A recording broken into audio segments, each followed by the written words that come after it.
assumed by the courts. The child protection system as a whole, the courts, social service agencies, and the community face many challenges, including burgeoning caseloads, increasing backlog of cases, increasing complexity of cases, reflecting the increases in drug and alcohol use, homelessness, and poverty. Changes in federal and state statutory requirements for shortened timeframes to permanency, increasing competition for limited resources, and an expanding oversight role by the juvenile and family court in child abuse and neglect cases. All of these challenges must be addressed within a framework that recognizes each community's unique cultural diversity and the dignity of families. To perform their expanded role, courts must have a solid grasp on how child welfare agencies operate and what services they offer in the community for endangered children and their families. Our nation's juvenile and family courts need a clear vision of ways to fulfill their responsibilities in child abuse and neglect cases. There is currently a groundswell of activity nationwide focusing on systems change in handling of child abuse and neglect cases. Efforts include the State Court Improvement Program and the Children's Justice Act program, administered by the Children's Bureau of the Department of Health and Human Services. Privately funded programs include the Edna McConnell Clark Foundation, Annie E. Casey Foundation, W.K. Kellogg Foundation, and the Model Court Project of the National Council of Juvenile and Family Court Judges through funding by OJJDP. The National Council's Model Court Project focuses on improving court practice in 20 courts nationwide. These 20 courts are acting as laboratories for the development and implementation of new practices and processes for handling child abuse and neglect cases. They are also serving as mentors for many other courts across the country who are individually engaged in court reform efforts. The Victims Act model courts are both advocates of change and models for change. Each of the model courts, under the leadership of a lead judge, is committed to promoting meaningful systems change in their jurisdictions. These model courts commit to the implementation of the process of the resource guidelines, as well as sharing and working with each other to develop annual goals that are set by the communities of the model courts themselves. This doesn't mean that any model court is the perfect court. It means that that court is struggling with an issue affecting children and families and willing in partnership with other communities to look at how do systems improve, what changes are necessary to produce better outcomes for families, and to examine or allow themselves to become laboratories for change. Each model court is committed to taking a hard look at how court process is working in everyday practice, how well court process meets federal and statutory requirements, and how well the child protection system as a whole is meeting the needs of children and the families it serves. Featured in our broadcast today are 3 of the 20 model courts involved in the project. Please listen for the common themes which are critical to the systems change process. These include judicial leadership, court, agency, and community collaboration, shared vision and collective action, strategic planning, a systems focus, critical reflection and evaluation, and creativity and innovation. Join us as we examine model court practices for abuse and neglect cases.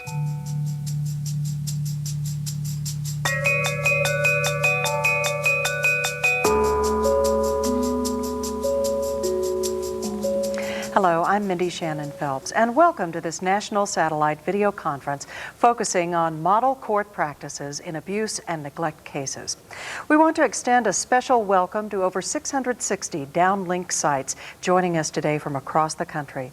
Our program this afternoon will have 3 short video segments, each focusing on a court which has been designated as a model court due to its efforts to aid child victims. The model courts are serving as national laboratories for meaningful systems change in how child abuse and neglect cases are processed through the court and through the child protection system. While each court must tailor its program to meet local conditions, all the courts share the goal of providing children with a permanent resolution of their cases as expeditiously as possible. First, we will look at the 65th Judicial District Children's Court in El Paso, Texas. The second segment will examine the Essex County Model Court in Newark, New Jersey. And the third will focus on the Jefferson County Family Court in Kentucky. After each segment, a live studio panel will discuss these programs, and you will have the opportunity to phone in and ask questions of the panelists. In fact, we welcome and encourage your comments and questions as a way to connect with others across the country. A toll-free 800 number will be shown on your screen during the call-in segments of our program, and the protocol for placing phone calls is described in your participant packet.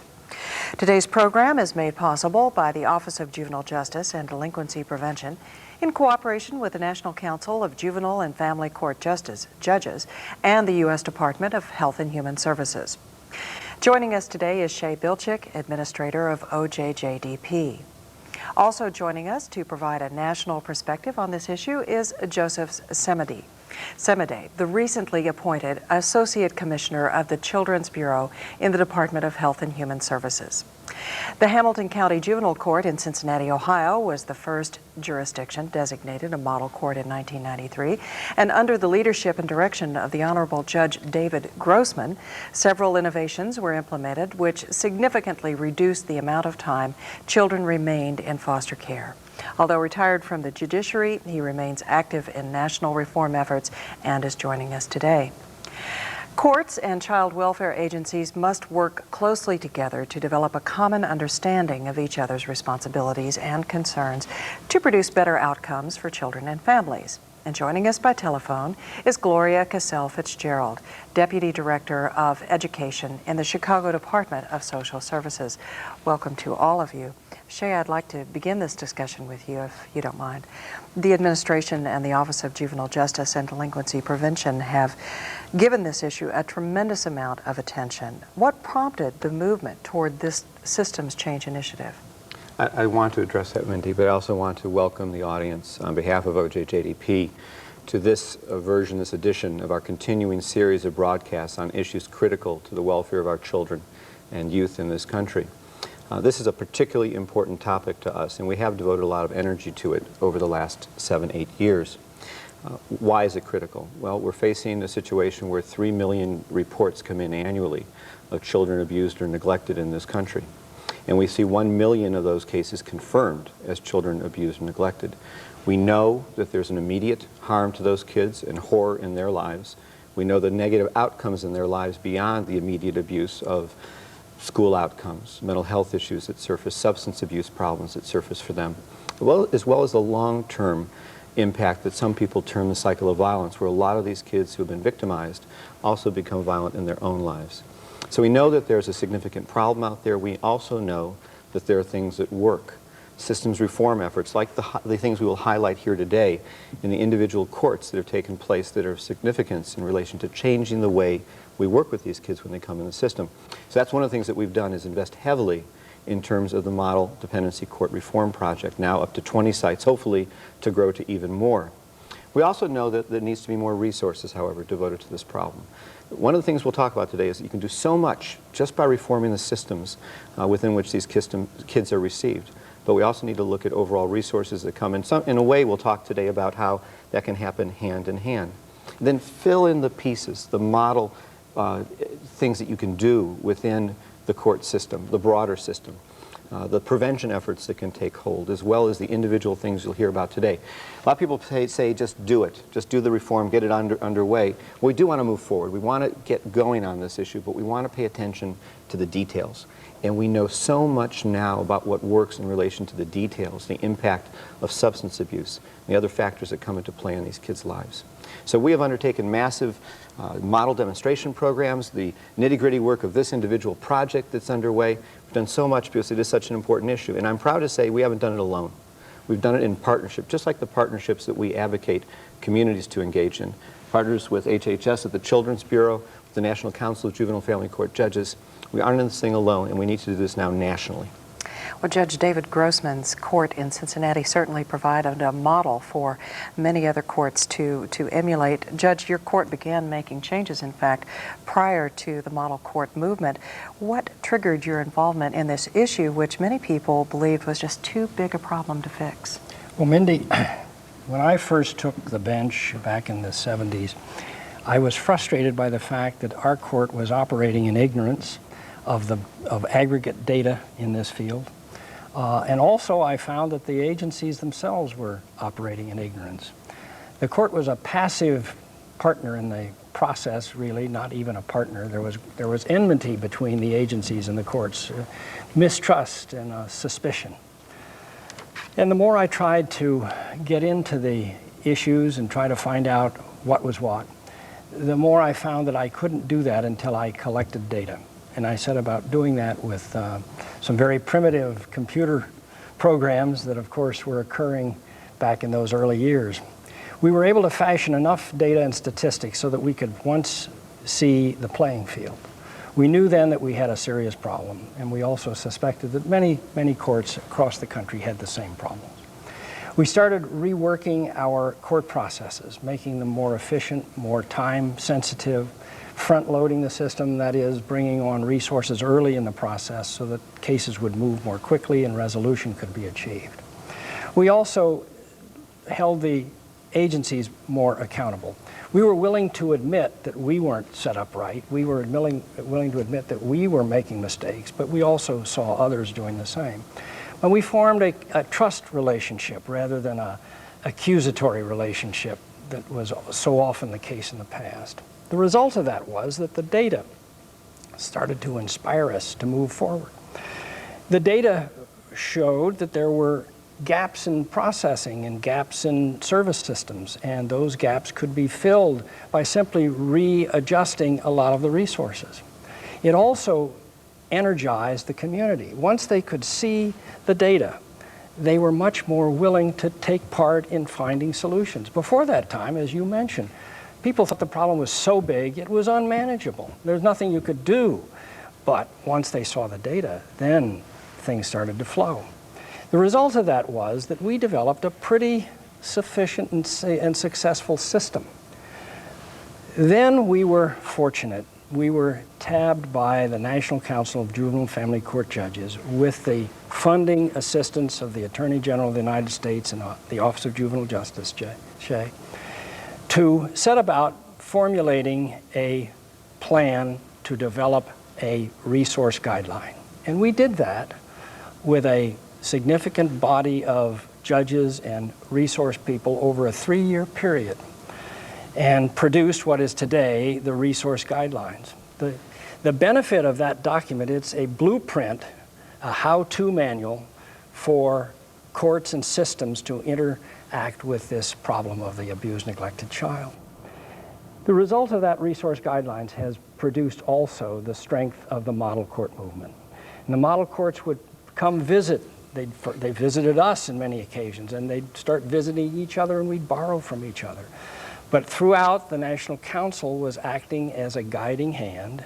The resource guideline was the manual, and it was a very practical one because we already had good data, good time schedules. We knew how long it took us to accomplish certain parts of the hearing processes. We could deal with the problems in a very effective, practical, concrete way, which gave courts a much more confident feeling that they could, in fact, make changes instead of just sitting there passive as in the past, answering simply the crisis of the moment. The child was removed from the home, the crisis was over, and the impact of that child's life then was that they continued in a revolving foster care or temporary out-of-home care. And now we have ended up with a system and a model of collaboration that is remarkable. And one of the partners in this collaborative arrangement is Health and Human Services and the Children's Bureau. And Joseph Semide, please forgive me for mispronouncing your name in the introduction. Joe Semide, newly come to the Children's Bureau. What is your focus in helping children in this initiative? Well, with the increasing numbers of child abuse and neglect cases, the public at large is very concerned what's the quality of services that these children are receiving. And the President and Congress passed in 1997, asked for the Adoption and Safe Families Act. And there was a great deal of clarification about child welfare values and how we were going to proceed. And the values were that safety was paramount. The safety of these children, all decisions that we would make had to be with safety as the paramount focus. Second, we wanted to achieve permanency for these kids. Their psychosocial development was very important, and they needed to have a secure place, a stable caregivers. And third, we wanted the well-being of both the children and the families. So these three values, which is incorporated and asked for, we were trying to pursue. And so we developed assistance to states, and at the same time held them accountable for achieving outcomes that would increase safety, that would increase permanency, and the timeliness of decisions concerning permanency. And we also wanted outcomes for well-being. We thought that this particular initiative is well suited for the kind of collaboration that would improve the quality of services that the children receive and the families, and that we would get better decisions by having a wider network of stakeholders looking at cases and being able to have their particular point of view incorporated in a collective way of assessing that case. And I think the judge was very correct. In years past, all the systems were self-contained with very little reference or interaction with the other system. We're breaking through those barriers, and we're beginning now to have judgments that are not abstract or bureaucratic, but judgments that follow the family and the children and are able to determine in a very realistic way what do children need, how can we achieve safety, permanency, and well-being for these children in a context that is concrete in terms of their life situation, the community in which they live, and what resources we have to support these families. We're going to be looking at a number of communities around the country throughout this broadcast. One of those areas that has seen the impact of change has been Illinois, made national headlines in the last year for making progress, significant progress in permanency. Gloria Fitzgerald with the Chicago Department of Social Services, what was done to accomplish that goal? The Illinois Department of Children and Family Services, which is a statewide agency which I represent, has led the nation for 2 consecutive years in placing children in permanent, stable homes through adoption. In fiscal year 99, we did 7,315 adoptions, and these were completed adoptions. And that's 3 times more than the total number of adoptions in fiscal year 97. We also increased the number of children that were moved to permanency through guardianship by 72%. And these figures in 98 were 1,276 children and 2,228 in fiscal year 99. We also work very closely with our community in a community cooperative effort. We had a partnership with a lot of key people, especially with the Cook County courts. Former Cook County Court Judge Nancy Salyers displayed a great interest in placement for children.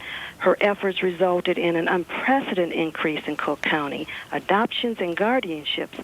In 96, there were only 1,196, and in 1999, in Cook County, we had 7,543. We had efforts with corporate partners for recruiting adoptive families. Corporations and businesses worked in that to increase adoption awareness with a variety of audiences. And we had a special effort with our medical professional, with hospitals, in regard to recruiting families. Well, Gloria Fitzgerald, if any common theme runs throughout this broadcast, it is partnership, as you can attest to. Model courts must establish positive, collaborative relationships with all the stakeholders in the child welfare system. Our first video segment will highlight a court which has established an advisory committee whose membership includes foster parents, child protective service workers, mental health professionals, attorneys, and other representatives of the community. The committee meets on a regular basis to set priorities, initiatives, and innovative practices and monitor progress. And another critical aspect of this program is the development and implementation of the Assessment Foster Homes Initiative.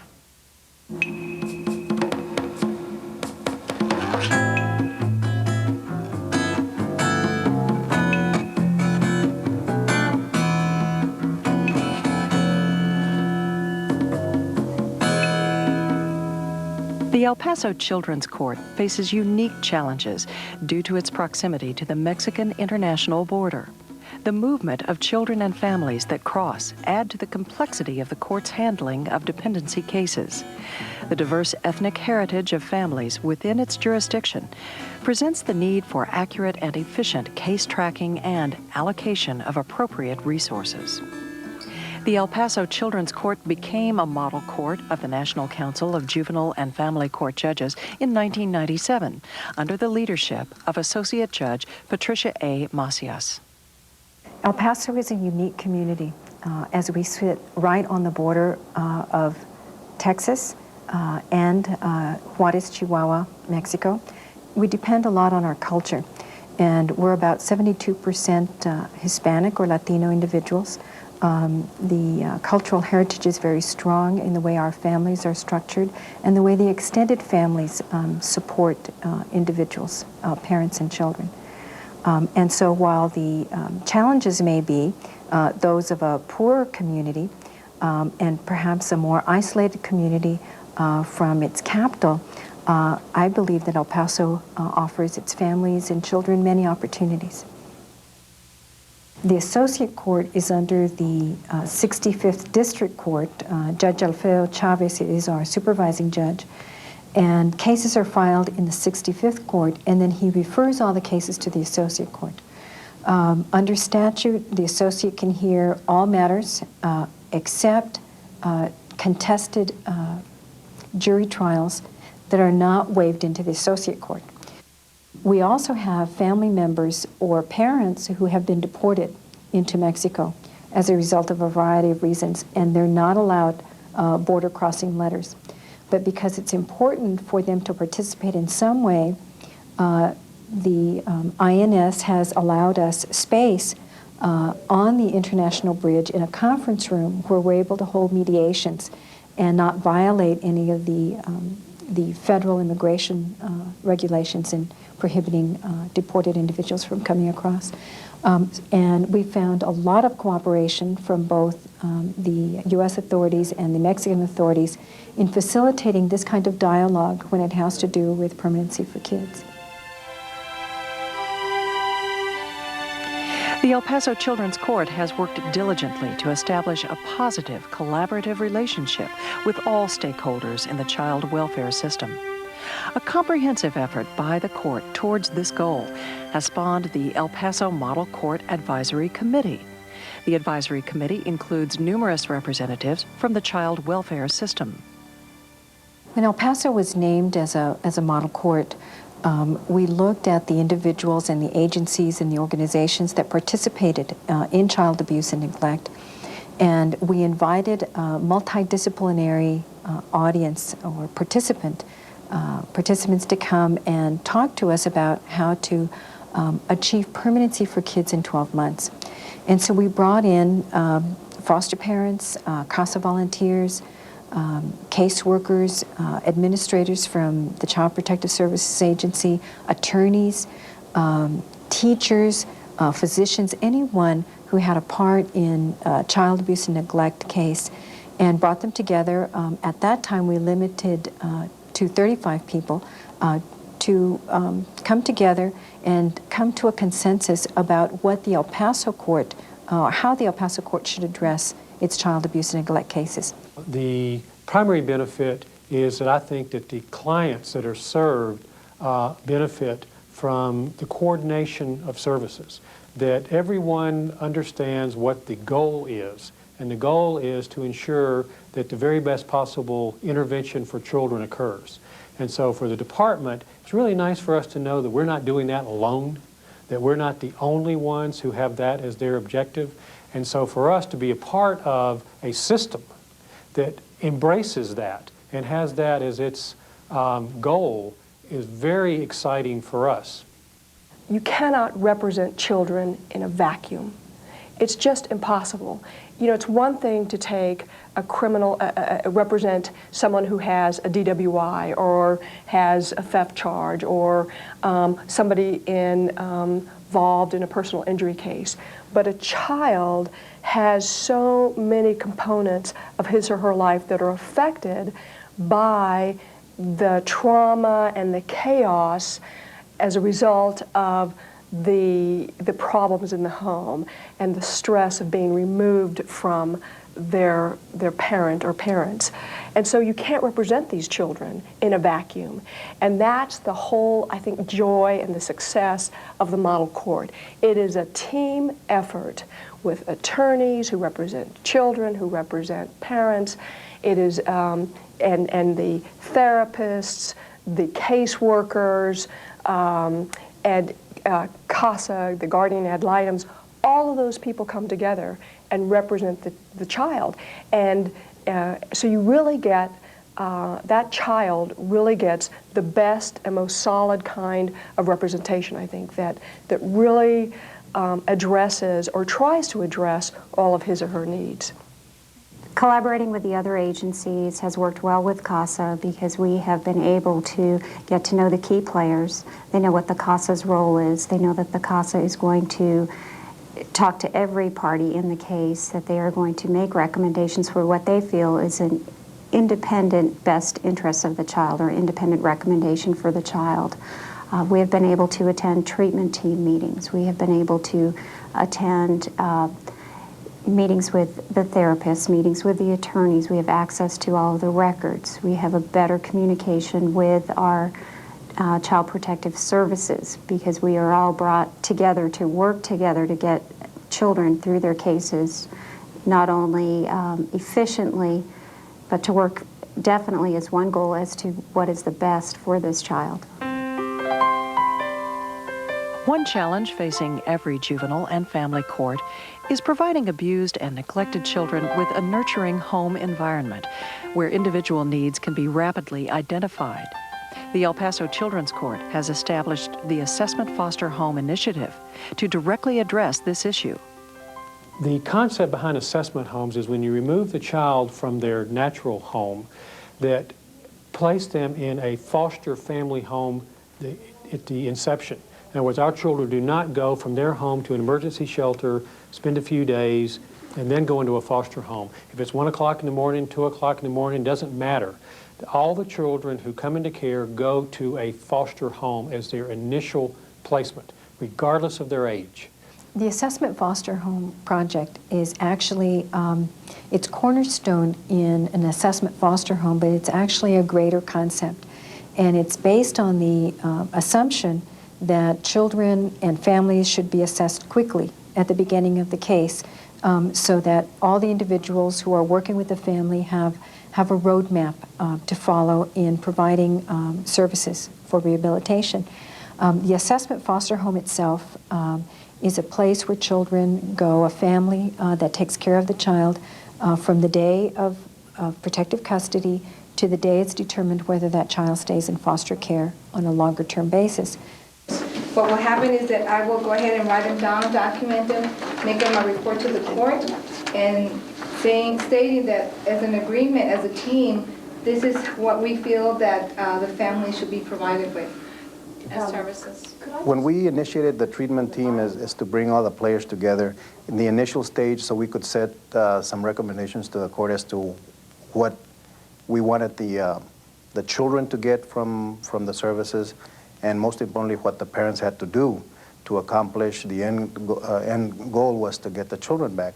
Here we have children now who are in an assessment home. We have family members, parents who have just had their children taken away from them, and you have a very chaotic and very stressed family. So this team comes together.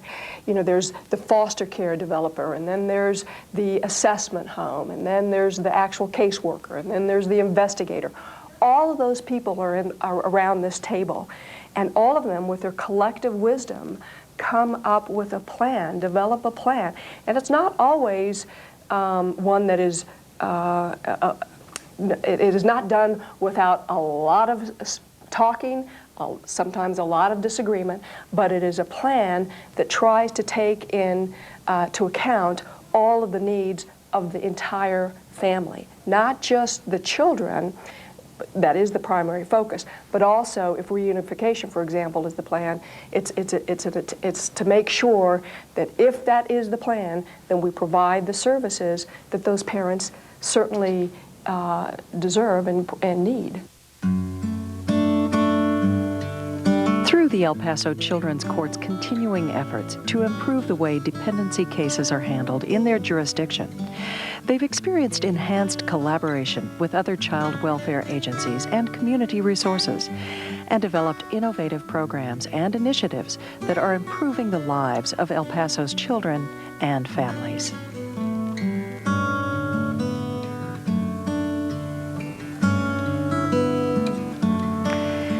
We now invite you to call in with questions or comments. Please call. The number is 1-800-895-4584. And while we begin taking your calls, I would like to introduce the Honorable Patricia Macias, Associate Judge in El Paso, Texas, who you just saw in the video segment. Judge Macias, could you tell us about this initiative and how we were talking earlier, and you had mentioned that greater public awareness of what you were trying to do seemed to be the key in the success of the court's initiative. Could you tell us a little bit more about that? Looking back, when we began the model court process and came to the consensus that kids needed to have a permanent home in 12 months, we began at the point where the agency had all the responsibility for child protection once the child was brought into foster care. And then the court began acting, and there were some court improvements. And while those two entities were traveling in parallel, we began to involve others. For example, our foster parents became an integral part of the court process.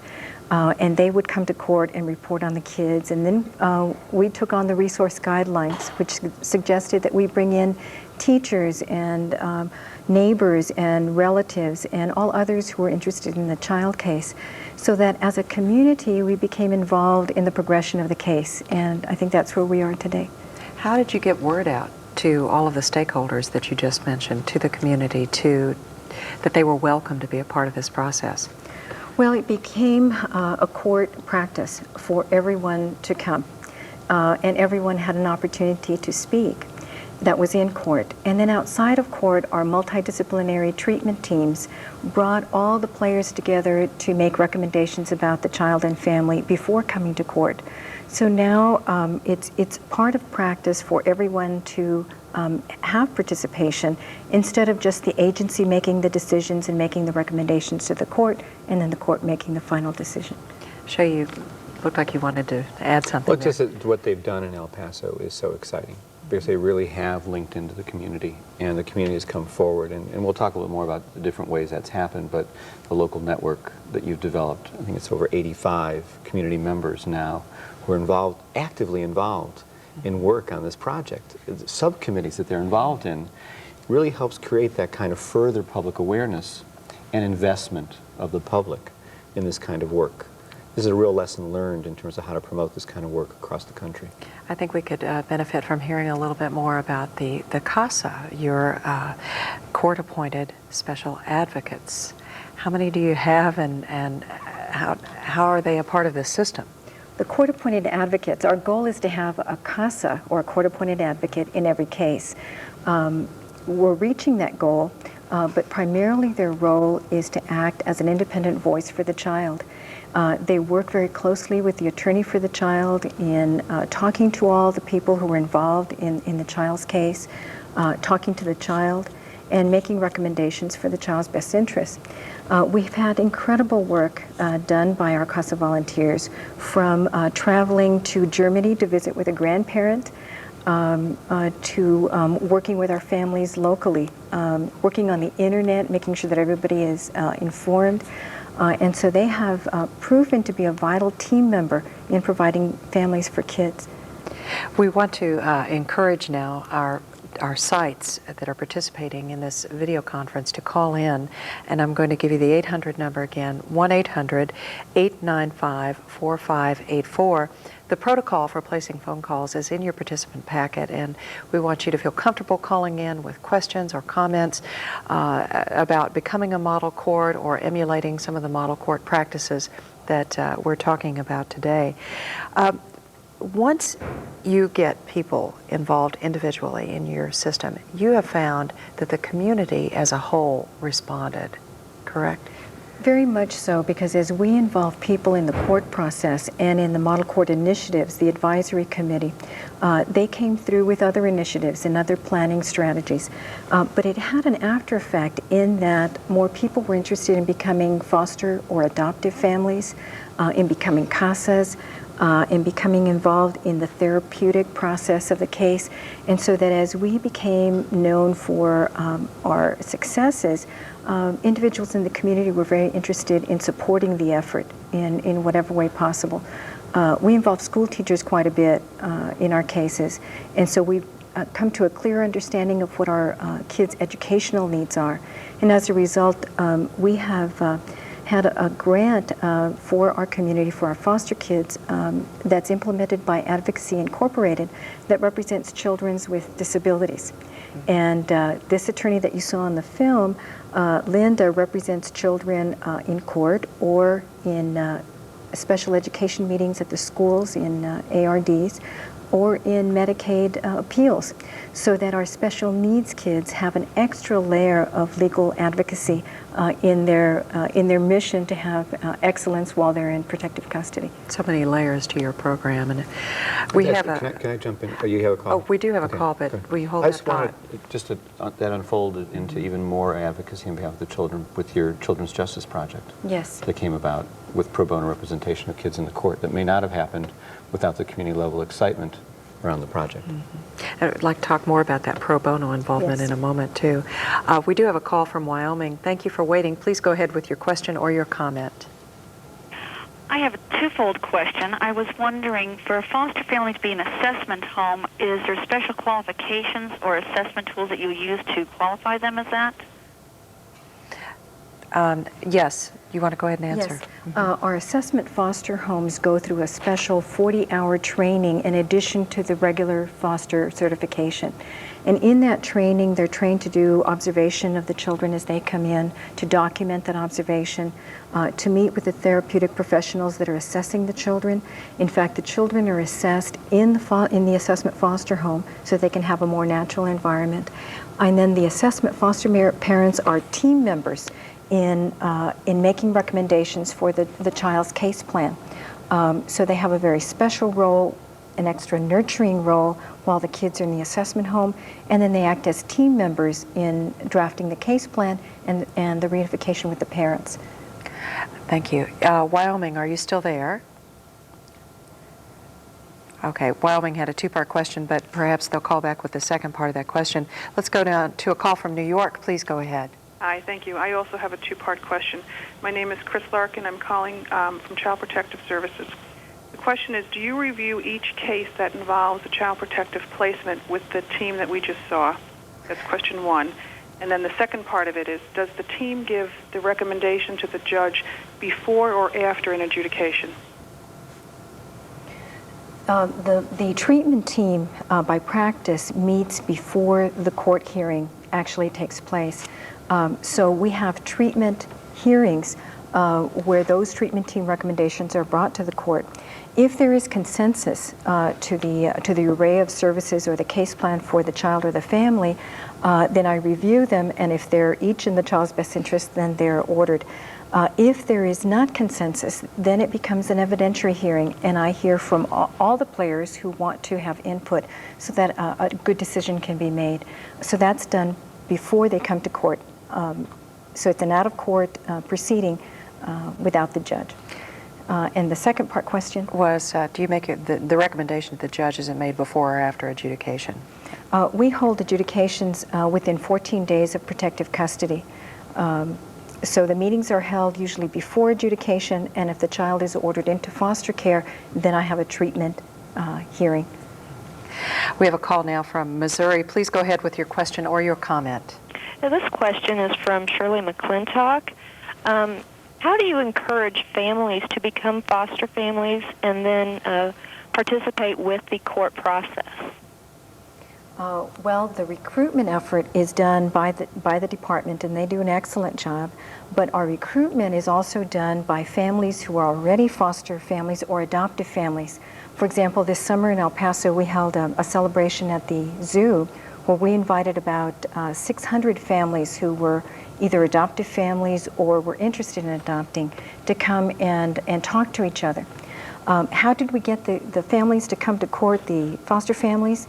By invitation and requirement and participation. So when foster families come into court, they testify, and because they're the families that know the most about the children, they give us the most information. So now it's just part of our system that foster parents are required and they come. And I think we see that in a lot of different ways. When you invite someone to participate in something and they really can participate, they will come back.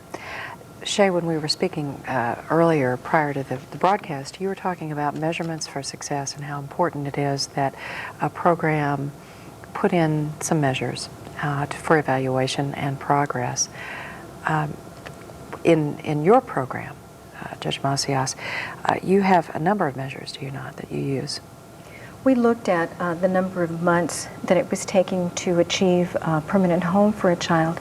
And we began about 3 or 4 years ago with kids staying in foster care almost 3 years. And now, as a result of all the initiatives, all working together, our kids are in permanent homes within about 7 months, maybe 7.5 months from the time they come into foster care. And so I think this is an incredible achievement in making sure that kids don't stay in foster care longer than necessary. We've also been able to achieve this because when children move from an assessment home into another home, it's into a foster adopt home. And as part of concurrent planning, this foster family commits to assist in the reunification process with the biological family. And if that's not the permanency plan, if the biological parents can't reunify, then that foster adopt family is committed to adoption. We want to encourage you to continue calling in with your questions and comments, 1-800-895-4584. We have a call from Louisiana. Please go ahead. Hello? Hello. Go ahead with your question. Yes, my question is, with these meetings, do you have the meetings for each child as they come into care, or do you discuss several children at one time? And if that's the case, how often do you meet? The treatment team meetings are held for every case, for each case, and for each child. We had the film clip that you saw was a sibling group of 10, and so that treatment team meeting was very complex. And so it's held for each case, and it's held before the 14-day hearing. We have a call now from West Virginia. Please go ahead with your question or your comment. Yes, the question is, what additional benefit to the case do you see by having foster parents reporting court in addition to the caseworker? We believe that the foster parent knows most about the child on a day-to-day basis, and so because of that knowledge, it's very important to have that reported to the court. The caseworker is really a partner in our jurisdiction. A partner with the foster parent, with the CASA, with the attorneys for the child, the attorneys for the parents. And so the foster parent plays a pivotal role in bringing that information to light, because that foster parent has been with the child at doctor's appointments, at teacher appointments. Every aspect of the child's life is what the foster parent is knowledgeable about. And the feedback from the foster parent and others involved with the family is critical to the success of this initiative, is it not? It is. Mindy, can I add a new point? Because I think what we're going to find in today's broadcast is a lot of good things happening in the 3 different court systems that we're going to look at. And there's some common denominators across all of them. But each one of them does something a little bit different, a little bit unique. And one of the things I want to make sure we don't miss out on is to talk about the video conferencing that you've adopted in your jurisdiction, because it is somewhat unique and provides an opportunity for the children to be there in many situations in many other jurisdictions when they couldn't. So if you maybe could talk a little bit about that, I'd love to hear more, as I think the audience would. In El Paso, we don't have facilities for residential treatment for children.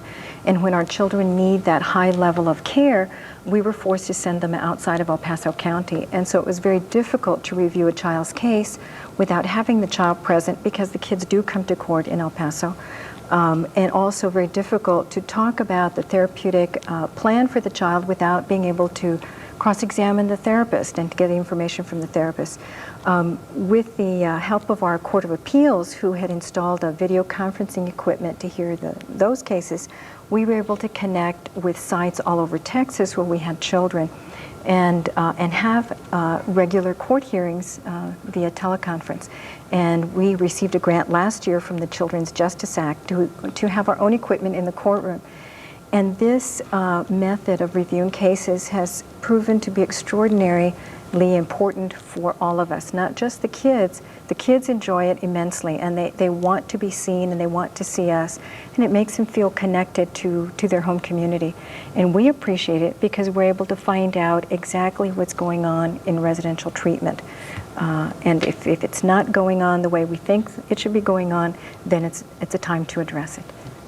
We have a call now from Indiana. Please go ahead, and thank you for waiting. Yes, in El Paso, what is the data on children returned to their biological parents? For cases that were filed in 1998, we had about a 54% reunification rate. We received a statistic lately from our state Child Protective Services office that told us that our recidivism rate last year was 0. So that means that when children are reunified with their biological families, they're staying together. And I think that's as a result of the hard work that takes place during the case, the teamwork, the good neighborhood and community support systems for the family, and then the follow-up after reunification. And as practice, when a family is reunified, we follow the case for an extra 3 months, and then we celebrate. And we actually do that in the courtroom. We celebrate, we take pictures, we congratulate the family for having rehabilitated and taking on their family once again. This is a phenomenal statistic. If you heard a large noise, it was 30,000 people falling out of their chairs at that 0 recidivism rate. It's phenomenal. Let's go to a call now from Arizona. Thank you for calling in. Please go ahead. Hi, my name is Angela Oglesby, and I'm calling to find out how you would effectively service a parent who is involved in a dependency action, who is a Mexican national living in Mexico, who is evading trying to be served. Of course, this is something you deal with because you're into the interjurisdictional area because of where you are. Right. We sit right on the border. And so our families live on both sides of the U.S. and Mexican border.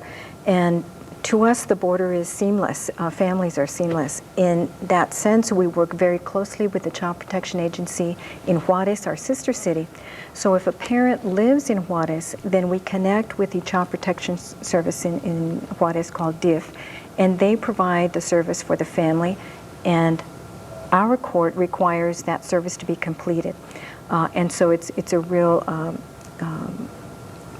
partnership with the Child Protective Services in Juarez to make sure that the parent completes service. Now, if the parent is able to cross the border with special permission, then they receive services in El Paso, so that there's no gap just because that parent is a Mexican national. So you can deal with it when someone's avoiding the court process? Yes, well, there's no jurisdiction over a person if they're across the border. Right. Let's go to a call now from California. Thank you for waiting. You're welcome. Yeah, my name is Susan Harney. I'm a social worker in San Luis Obispo County in California. And my question is, because the goal is to get the children into permanent homes in 12 months, are we giving the parents enough time to reunify? I think that's a very good question, and it depends on the parents.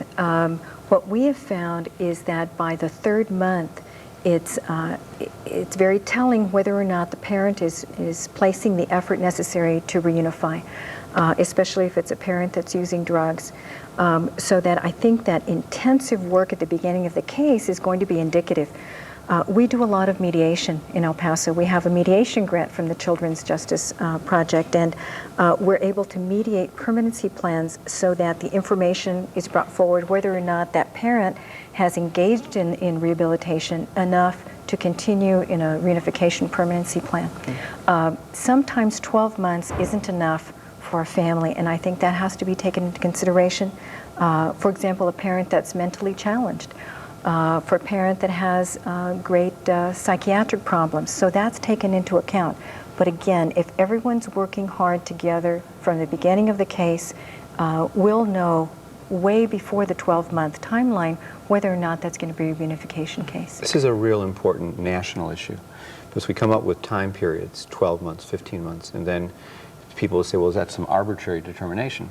What's happening in El Paso and many other places is that they're building a whole system around that time period and not making it an absolute rule. So that when a family has exceptional circumstances, they may go past that time period. But besides that, the whole system is designed to jumpstart itself and staff out the cases, deliver the services, and really have a chance at reunification within 12 months. That's the more holistic approach that's happening more and more around the country. And the key word being goal rather than rule for that particular part of your systems change. Judge Patricia Macias, thank you very much. Thank you. The results of instituting changes in the way courts and others process child neglect and abuse cases can be dramatic. The next video clip will highlight the Essex County Model Court in Newark, New Jersey, which reduced the average time for disposition for abuse and neglect cases from 3.5 years in 1998 to 2.4 years in 1999.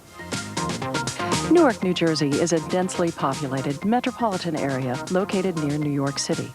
The Family Court of Newark was recognized as a model court in 1997. The Superior Court of New Jersey is a unified family court. The lead judge is Thomas Zampino. The role of the judge, I guess, is varied. It takes place inside and outside the courtroom.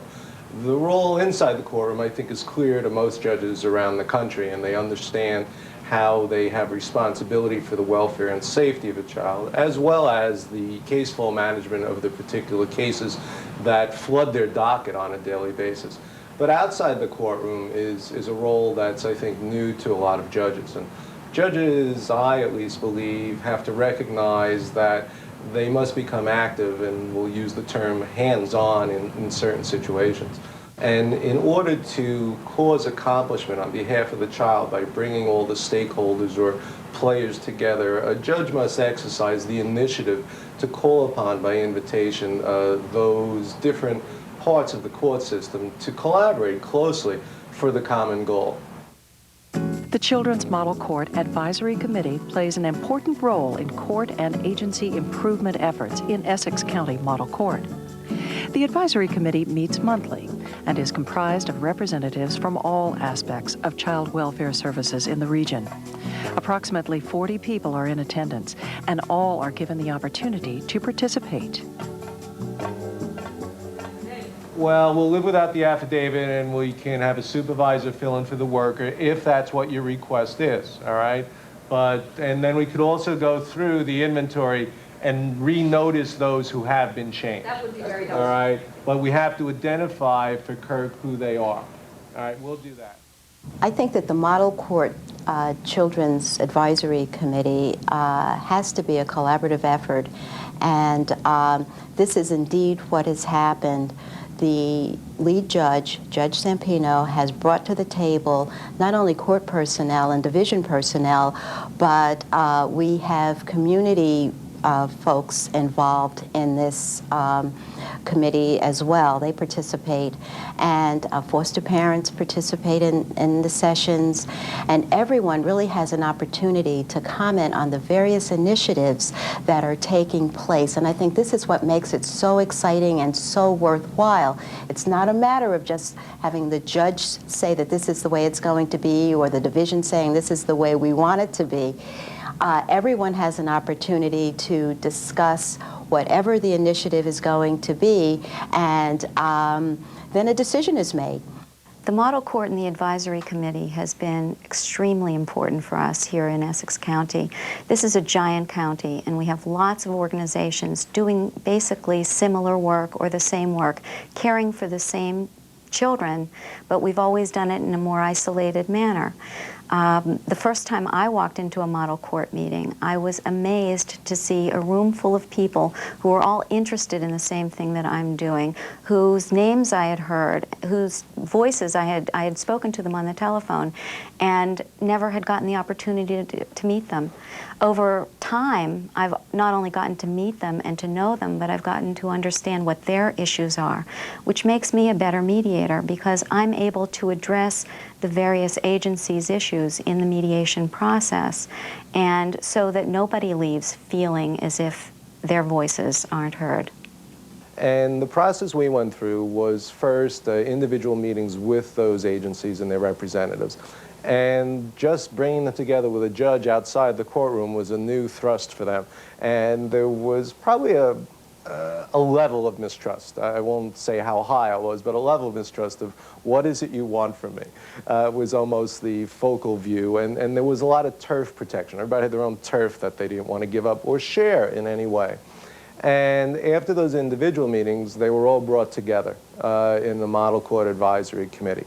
And invitations went out to those leaders. And when they came together and agendas were outlined, it still took a while for trust to be developed. There was an attendance and there was a listening, but there really wasn't a talking. And the stakeholders didn't really identify goals because there was still this mistrust that existed out there amongst each other and also with the court's direction.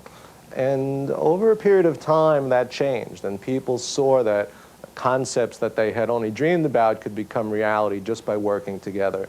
And together they realized they were very strong. As a consequence of the success of the Advisory Committee in Essex County, a Children in Court Advisory Committee has been established at the state level. On the local level, through a joint resolution, each county has been directed to develop a separate advisory committee. In addition to the establishment of the Advisory Committee, the Newark Family Court is adopting other unique model court program features. One of those efforts is Put a Face on a File. For each case, a snapshot photo is attached to the case file. This simple tactic has had a large impact by reminding court workers and their collaborators that decisions made by their respective organizations directly affect the child and family. And so what we did was we developed a process to say that a picture is to go with a court complaint, and a picture becomes part of the court file, so that when the judge looks at that folder, the judge will know that there's a child there. And we've taken that beyond just the court process, and also we now take pictures of children regularly at all visits, and we give the child a picture. We put pictures in our own case records because we too had sometimes forgotten that there were children involved in what we were doing. And as a result, we think now that we've been able to have a much more child-focused system rather than one that's just focused on bureaucracy. Additionally, the court is implementing a family case conferencing program, a family group decision-making project that emphasizes family involvement. It's an early intervention for children that we think gives us opportunity to use extended family members for placement, to not have to use a foster home placement. And it's similar to the concept of forced adopt, where the first placement is the last placement. And that very often happens with family members. So that early participation and identification of who family members are, which used to come for us at the time we'd think about terminating, we then find out of a grandmother in Virginia who might take the children. Well, we find that out much earlier now. And it really, I think, helps us prevent removal of children by placement into a home of a stranger. It's an opportunity for the division to say, these are all the relatives that we know about that may ultimately be a resource for the child if the parent is unable to achieve reunification with the child. In addition, it's an opportunity for the judge in court to be able to go over that resource form with the parent and to be able to determine if there are any other resources that weren't available to the division staff. And if so, we can then use that information to try and locate suitable resources, suitable relatives for children that may be able to take a child. It may allow a child to move out of foster care sooner. and achieve permanency. Newark's model court's continuing efforts, collaboration, and innovation are having a positive impact upon the lives of children and families they serve. That's what I would recommend, number one. Get to know who it is you're going to be working with. Get your presiding judge or a judge who is interested in this program on board with you. You need a lot of judicial support. Without judicial support, it's very difficult to go very far with anything. And meet regularly and share. Well, I think the advice really is simple. Do it. Sit down at the table. Take a leap of trust, talk about your concerns, talk about what makes most sense for the child. There are only good things to come out of it. You need judicial leadership. That's important because you want to make sure everybody does sit down at the table. But while you're going through that process, you'll see that everybody really is concerned about the same thing, that everybody's concerned about what happens to the child. And the key is that don't just copy what other people do. If you're going to develop something, I would say to a judge and the agencies, develop what fits for you. We steal things from all over the country, from different other courts that have developed it, because we don't have the 10 years to develop what works, so we steal things. And while that's a compliment to them, it's also a great saver for us. And that type of recognition, and National Council has really done that for us. It's exposed us to things we never would have known to develop or grow, and that, I think, is the biggest importance. You have to really widen what you look at rather than just where you live. Have a shot again. Now I would like to introduce the Honorable Judge Tom Zampino, who instituted changes in the Essex County Court. And again, we invite you to call us with your questions and comments. The number is 1-800-895-4584. Judge Zampino, what kind of mindset does a court need to have to participate in this type of systems change?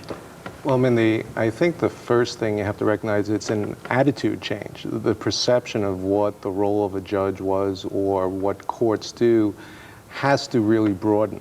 And if you just take the traditional look of courts only function in the courtroom, then change really isn't going to occur with any real impact. Taking it outside the courtroom is probably the biggest challenge, and you can't really do it alone. We were fortunate we had the National Council of Juvenile Family Courts, who were our divining rod and our direction finder. And more recently, with our court improvement projects with the Children's Bureau and their funding for our mediation project, to take us to things that we had never really believed we could achieve some 2 years ago when it began. But I guess the key word that I as a judge had to learn was collaboration. Judges, very often we perceive that we're the power and that we decide, and that's what a judge does, is just makes 100 decisions a day and goes on for that each other day. But what we did is we recognized that we needed a vehicle for change, and for us that was the Model Court or the Children in Court Advisory Committee that brought everyone together as participants, and that's been the key for us throughout everything we've done, big and small. That was the vehicle for change, but you had to be willing to take a look at yourself and say, we may be able to improve in some areas. Absolutely. We were really the cause of, I think, the system being in flames. And actually what we were doing is that the system was doing more harm to a child than the harm that was done to the child that removed the child from a home and placed the child in the system through continuances, through delays, through no continuity. And one of the things we first did was we changed to one judge, one family. So that by itself, with the following of a child through the system, was a really, I think, big change for us. And when we did it at first, moving all the cases so that there was sort of a vertical function of the same law guardian, the same attorney general, the same workers with the same judge. But now we can't even believe we did it any other way. It's so functional for us, and it benefits the child so much. In addition to being an increase in personal responsibility on the judge's part. We have a caller from West Virginia. Please go ahead with your question or your comment.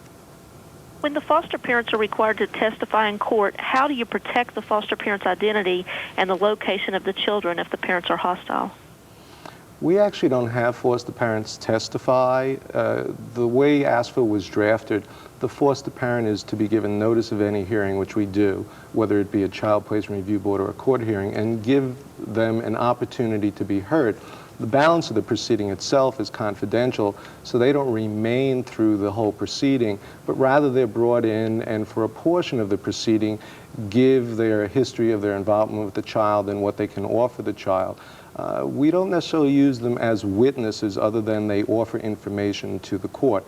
And I think that's a better practice to create where they may be adversary to the biological parent who you may be attempting reunification with, causes, I think, a separation rather than the partnership that we're really trying to build for the child who's in question.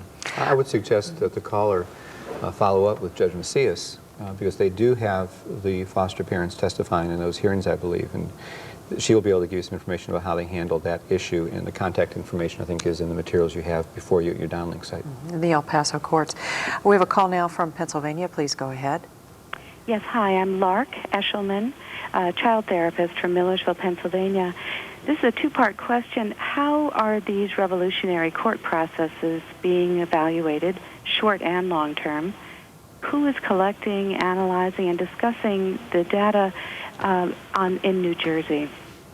All right. Every project that we put together, we try and build in at the beginning an evaluation process or a method. And the real measure of success for, I think, any program is how long the child is in and out of home placement. One of the things that we've tried to do in your past history, your track record for the length of time in placement, after you go through changes in your system, can give you an indicator as to whether or not you're successful. And we lowered our change in time from 3.5 years to now 20 months, and that was a very significant thing for us. We were able to track the number of cases that came through, how many cases became terminations, how long it took, and we went there from 16 months to 8 months in length of time, which for us was a significant effort.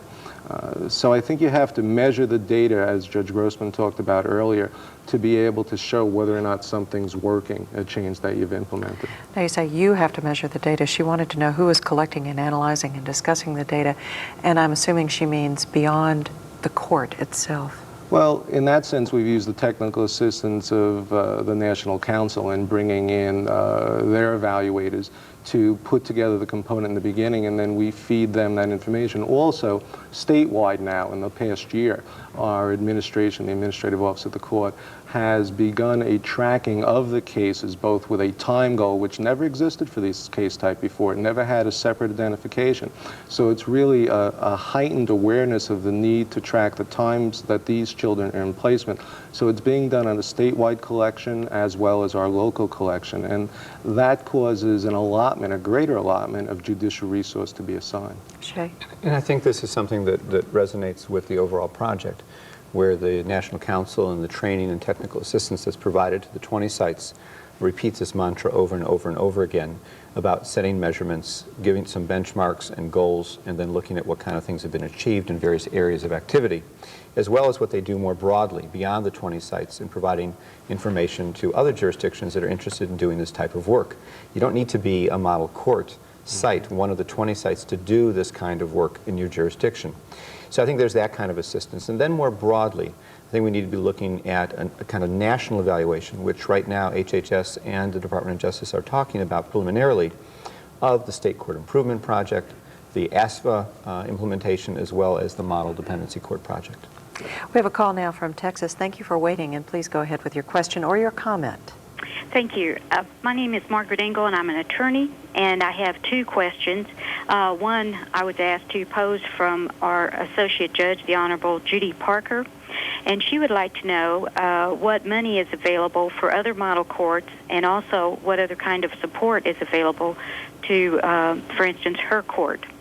And the second question I have as an attorney is, how does the criminal aspect of the abuse case affect the treatment and assessment plan and the possible reunification with the family members if there's a pending criminal trial and possible criminal sentence pending during this assessment process? All right, I guess I'll take the second take the part and second she'll part. take the Okay. first. In regard to the second one, we found in tracking the number of cases we had, in 80% of our cases were being referred to the prosecutor's office. Less than 1% became actual indictments or proceeded with a separate action. And the findings of facts, or the fact-finding hearing that we held, we even included in our stipulation that it would not be used in the criminal proceedings, so that it would encourage the conferring of jurisdiction on a court and move forward with giving relevant services for both the child and the parent. There's probably a different recognition for the sexual abuse case than one that arises out of the substance abuse as a basis for leaving a child at home and dealing with what the basis or cause of that behavior was. But we found that there was a very small percentage of cases that actually proceeded to conclusion in the criminal form, and to cause us to wait the 2 or 3 years while this child just corroded in the system was not a course we wanted to follow. So we follow independently and unrelated to the criminal action. And in fact, the prosecutor's office is in fact represented on our Model Court Advisory Committee. I want to both answer the first part of the question and also piggyback on the judge's answer. So I think this is a critical issue, and one that, as an ex-prosecutor for 16 years and now in the Department of Justice, I'm not totally comfortable with the fact that we're looking at 1% of these cases being prosecuted. So I don't want to assume that's a given, that that's all of the cases that should be prosecuted. And a lot of work needs to be done in this area, and continuing to work with prosecutors, law enforcement officers, and further training nationally on how to best prepare these cases for successful prosecutions, as well as the use of child advocacy centers, centralized intake centers where these children can be brought, handled in a sensitive manner, and have an interview, a fair interview, have the best chance of getting the truthful information from these kids, those interviews as well. and potentially videotape the interviews. So I think there's a lot of work we have to do on that, and then ensure the communication between these two worlds, so there is good coordination between the two and the best chances for success in both worlds. As to the opportunity to become a model court or to get this kind of training and technical assistance, Mary Mentaberry, who directs this overall project, is going to be on the broadcast today. She's going to address that. And it's my hope that with the continuing work that will be done within the Department of Justice and at the Children's Bureau, that we will be able to see expansion of the Model Court project. Right now we have 20 sites. We are on line to expand to 24 with funding that we have at hand, and we're hopeful of getting that up to 28. And then go beyond that as best we can.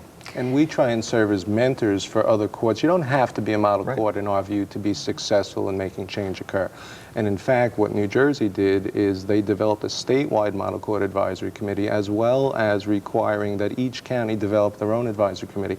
And that's really become very effective for every county, small or large, to make change for themselves. And there's some modeling for that, Mindy, with some states that have actually adopted state statutes that make all of their courts in the state model after this particular initiative. Let's go to a call now from New York, and we want to encourage you to continue calling in at 1-800-895-4584. Please go ahead, New York. Hi, this may be a repeat of the question that was just asked. I only caught part of the answer. How many We of the forgot it anyway, so it doesn't matter. Go ahead anyway, okay. No, our answer.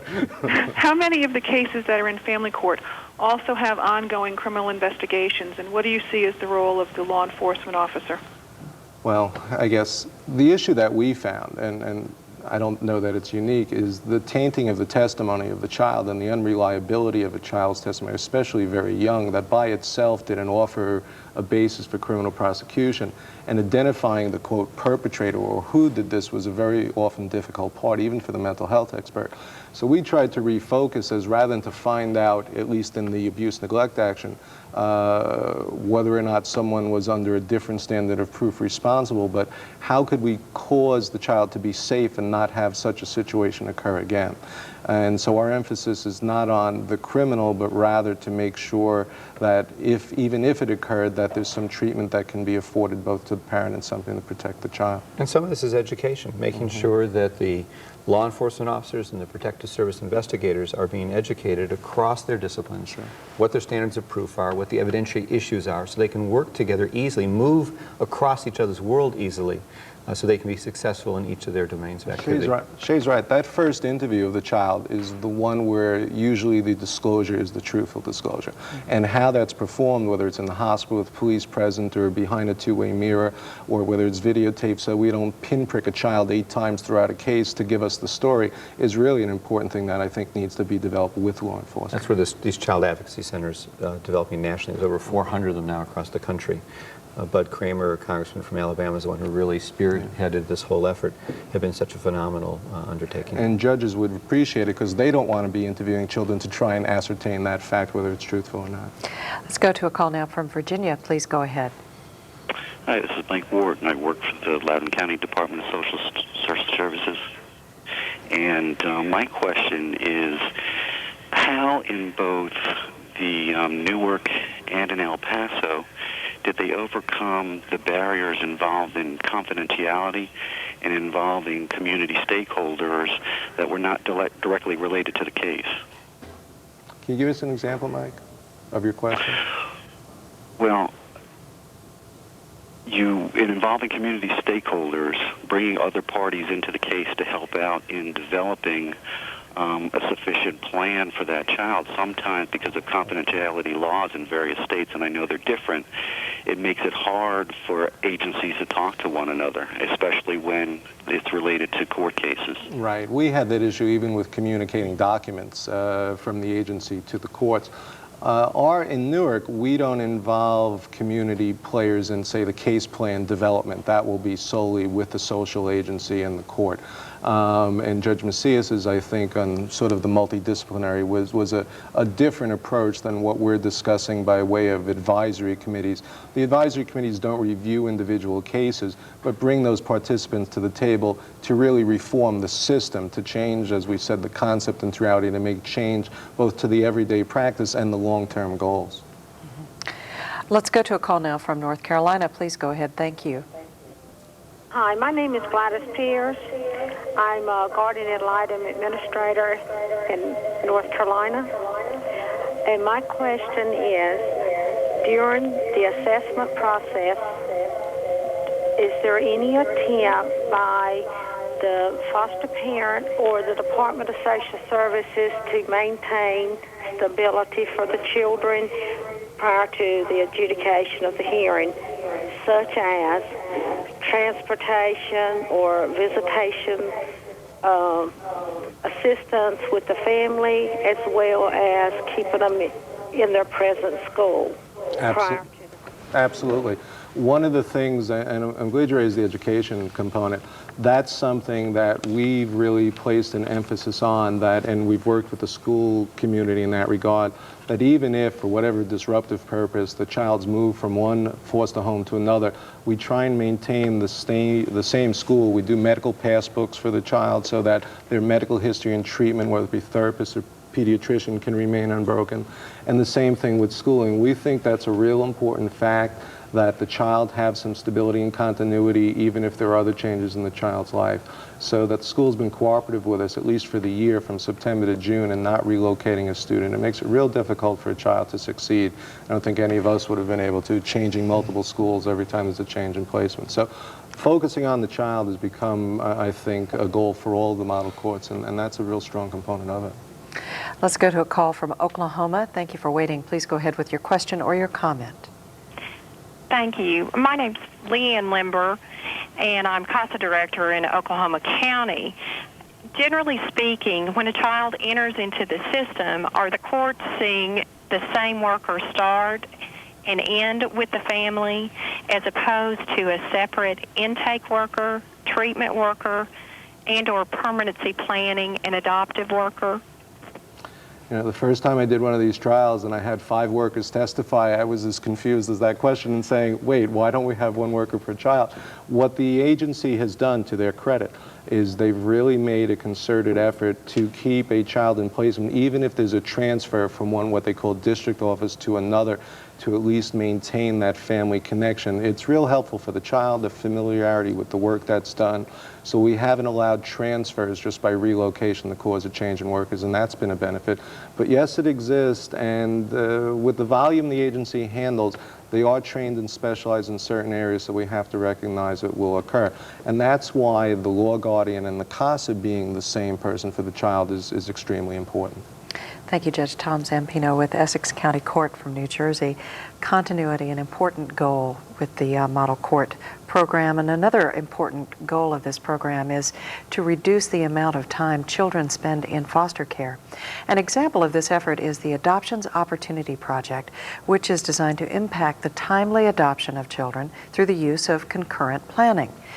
Implementation of a risk matrix as well figures into this, as well as establishing continuity of legal representation and recruiting and training foster care adoptive homes. Our next video clip features the Jefferson County Family Court in Louisville, Kentucky, which has instituted this program.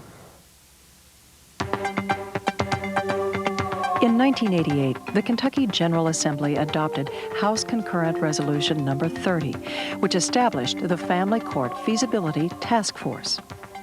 Recognizing the needs of the Commonwealth of Kentucky's families and children, the task force's final report recommended the creation of a family court pilot project. Jefferson County was designated as the first project in the Commonwealth and began hearing cases in April of 1991.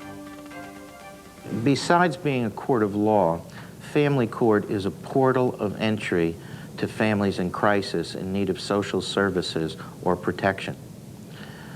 Part of that protection also recognizes the need to partner with the criminal justice system for serious abuse and neglect cases, classical child protective services for a number of abuse and neglect cases, and community-based organizations so that there are alternative responses to allegations of abuse or neglect, which are more likely to produce the outcome of safety and permanence for children.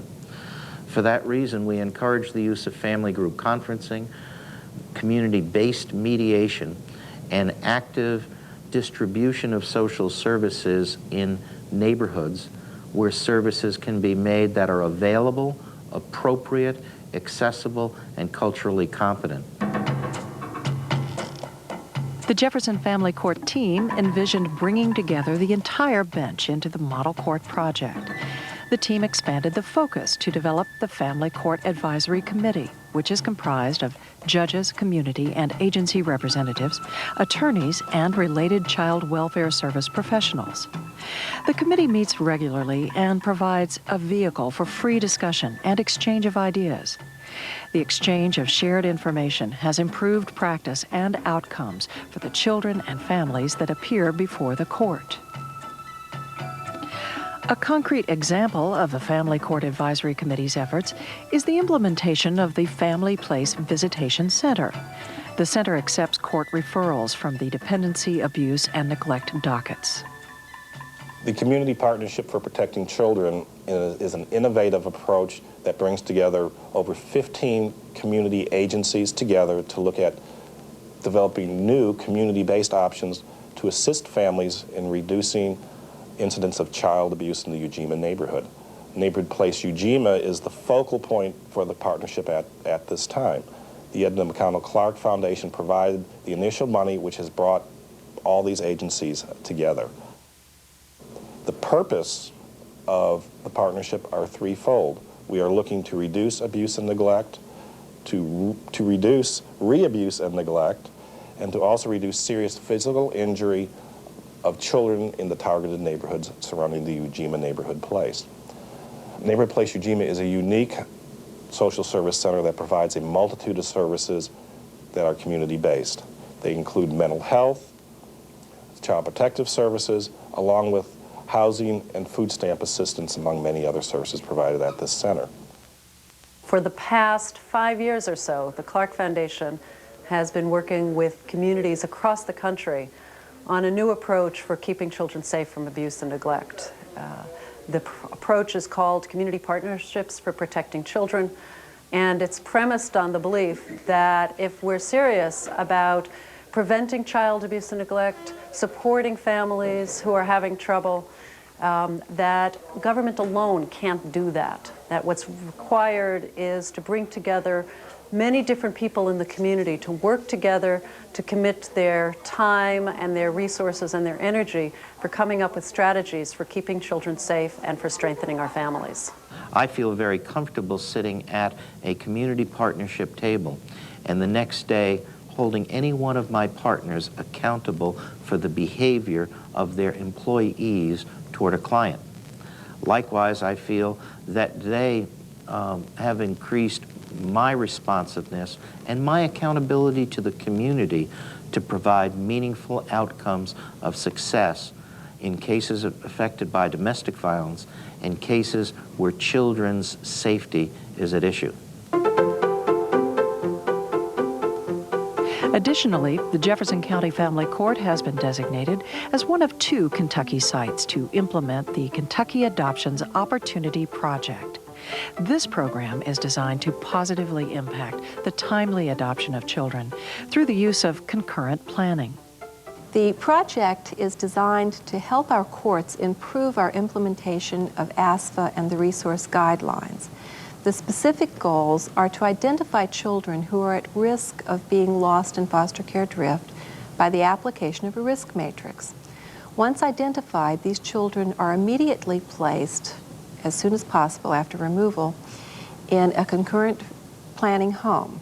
The purpose of this placement is to reduce the number of foster care placements that the children have, and then as part of the overall goal of the program, we would expedite the time within which permanency is achieved. We are finding that our parents' attorneys are much more involved, much more aggressive.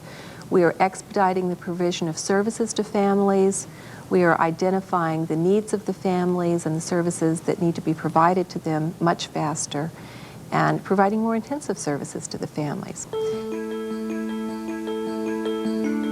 The Jefferson Family Court has processed over 2,000 dependency, neglect, and abuse cases.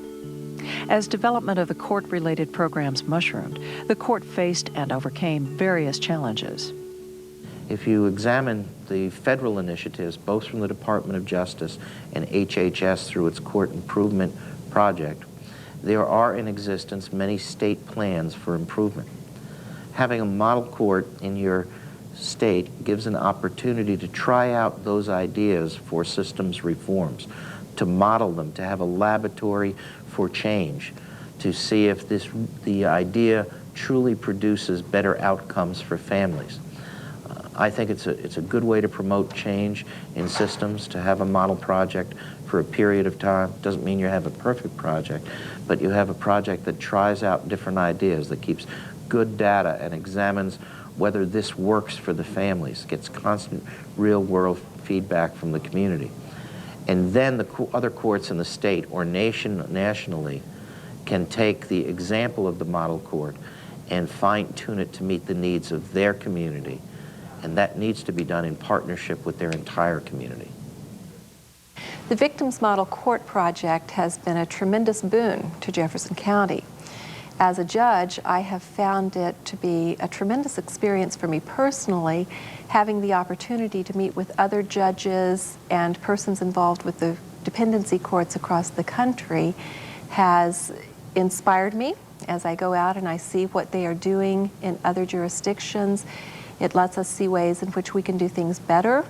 It helps us to think out of the box and to try traditional, non-traditional, more creative ways to resolve some of the problems that we're facing. And sometimes it simply helps to talk to other people to see that we really are not the only people facing the problems that we face every day. And it gives us hope that things can be even better than they already are. The Jefferson Family Court strives to improve the way abuse and neglect cases are handled in their district. Through comprehensive statewide and national efforts, it is clear that improvements to the handling of these cases have directly and positively affected the lives of Kentucky's children and families.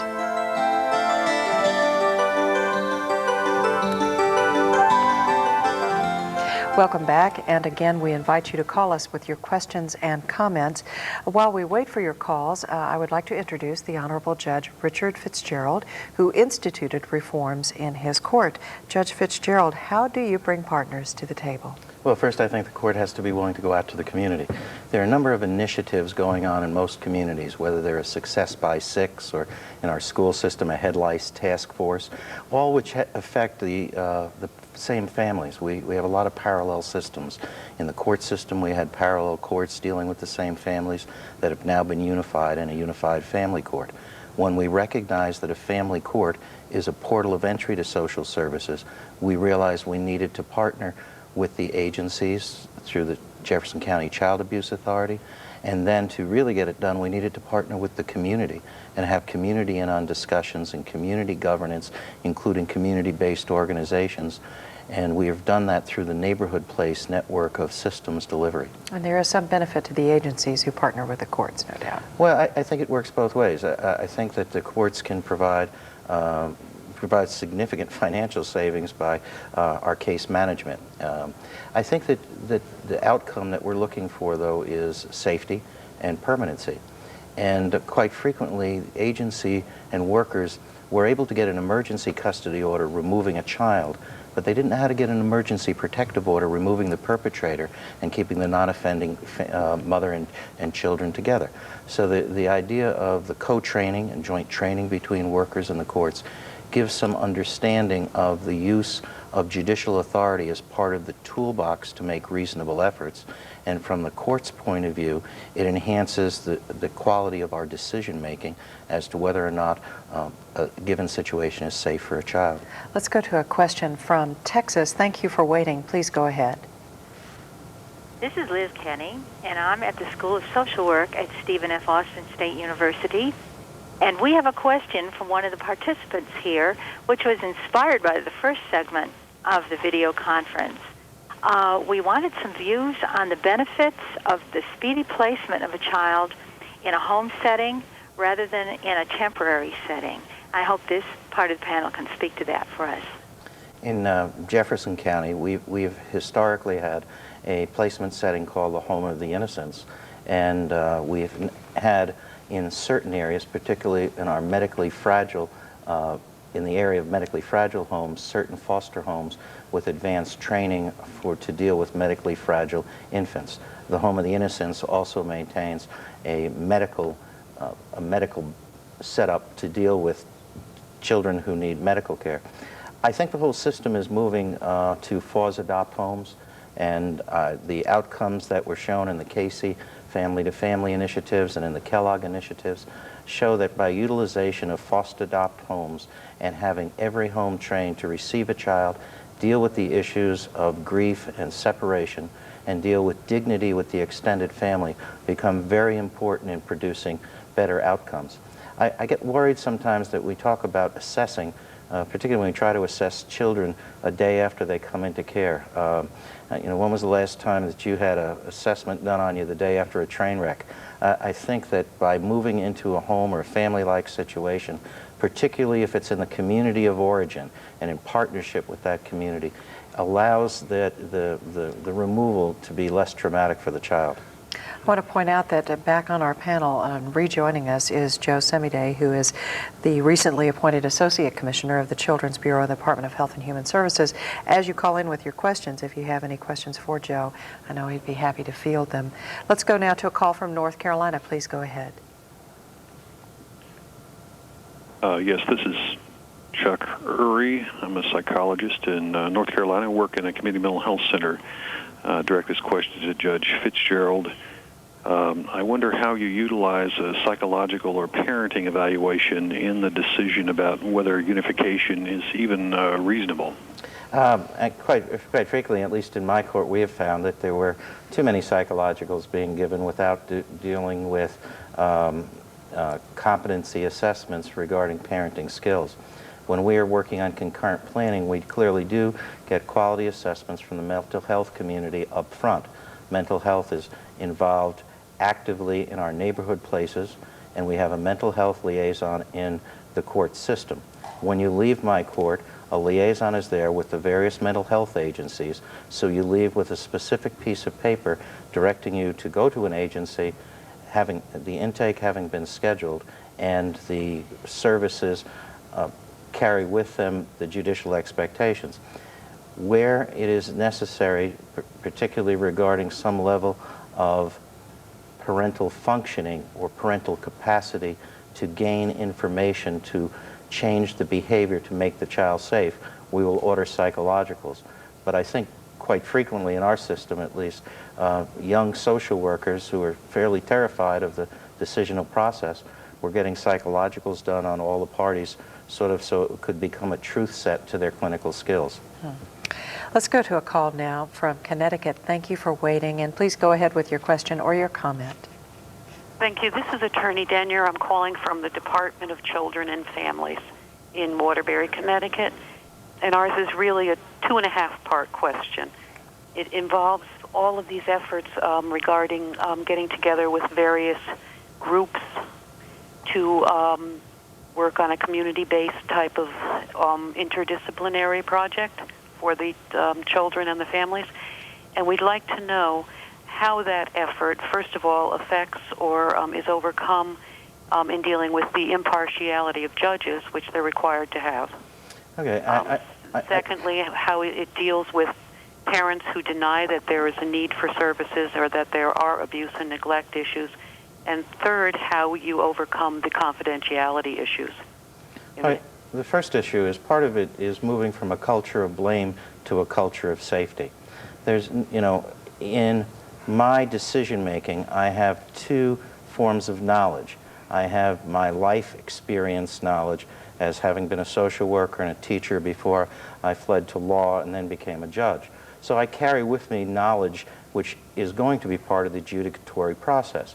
But then I make my decision based on the adjudicative facts that are proven in front of me by a preponderance of the evidence in an abuse or neglect case, or by clear and convincing evidence in a termination of parental rights.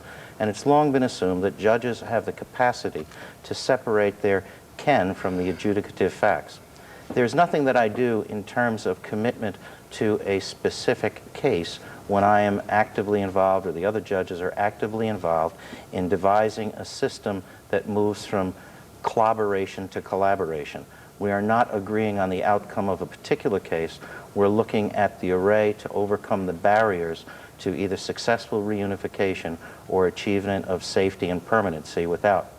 Now, the second question had to dealt specifically with what do you do on cases where there is not voluntary services. Well, we have an adjudication within 35 days and a disposition within 30 days after that.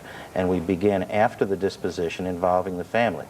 Now, in serious physical violence or sexual violence cases, AFSA allows a aggravated circumstance exception to reunification efforts. And particularly working with the Child Advocacy Center and in a protocol with the local prosecutor, there are many cases that, in fact, we will not look at reunification, and we will decide that permanency is by other than reunification from the front end. How do you overcome the confidentiality issues? Part of it is waiver in terms of if a party is going to be entering into a family group conferencing or they're going to be going to mediation. Part of it is the reality that their information that they are bringing to me is bringing to me in an evidentiary pattern subject to examination by the parents' attorneys and the child's attorney. So when they come together to convene, that parent's attorney or the guardian ad litem for the child is welcome and asked to participate in all these meetings. Thank you for answering that long and good question. Let's go to a call now from Texas. Thank you for waiting. Please go ahead. Yes, I'm Patricia Palafox from El Paso, Texas. I'm the moderator here, and we have a participant who has asked a general question of whether once we collect all the data, is there going to be any way to have some kind of a national standard or national format through funding or otherwise that the courts will work similarly? Shay? Well, I think what this whole project emanated from was the development of the resource guidelines on improving practice within the court system, which was a long developmental process based upon years of experience on how we could improve handling cases through the court system. And now what we've seen through the work of the State Court Improvement Project is an accumulation of further improvements that are being made at state levels around the country. So through an examination of that, I think we will be able to learn more, whether we're about setting more standards or simply disseminate information on best practice and lessons learned is another question. I happen to believe that at this point, with the resource guidelines in hand and a host of lessons learned and best practices being identified, we should be about the business of disseminating that information and using it in a training and technical assistance mode. Yeah, I'd like to add, I don't think it's about working harder, I think it's about working smarter. And, you know, data is one thing, knowledge is another. You have to get constant real-world feedback from the participants, which include doing focus groups of the parents and the children, because that's very humbling for all of us in the system. And also, we should point out that each of the courts in the programs featured today welcome site visits from other courts as well, and that personal look there and visiting in the court could be very illuminating. Let's go to a call now from Arizona. Please go ahead with your question or your comment. Hello, my name's Angela. I'm calling from Tucson, Arizona, and we're wondering about your truancy court. How was that implemented, and what are the nuts and bolts of the program? Well, it was a trade-off with the Board of Education. That we had a serious problem with truancy in Jefferson County. As a judge down at the courthouse, I've always needed a Board of Education computer, a school psychologist, and an attendance office. I opened up an office for them, and they came down, and then my judges volunteered to go out in the mornings to elementary and middle schools and run a diversion model court. It's been written up, and I will be glad to send various information about the process. The average attendance of the children who went into the process was about 85%.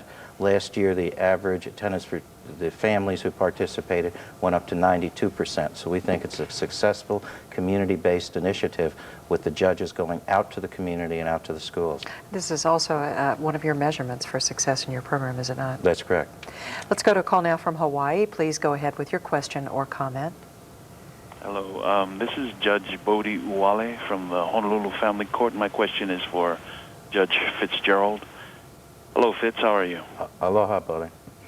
I just wanted to ask, is the concurrent planning home in your Kentucky Opportunities Project the same thing as a foster adopt home? And could you elaborate a little bit more about that Kentucky Opportunities Project?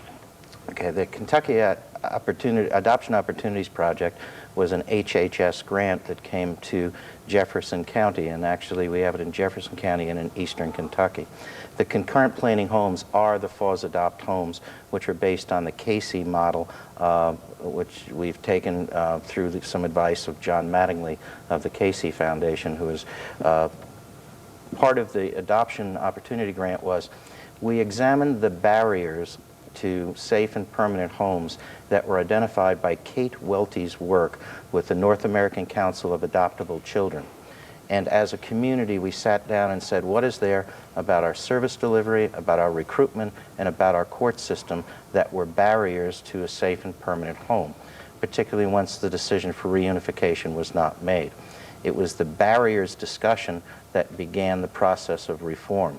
And recently, for example, we realized there was a pool of children post-termination of parental rights waiting for adoption who had lingered too long.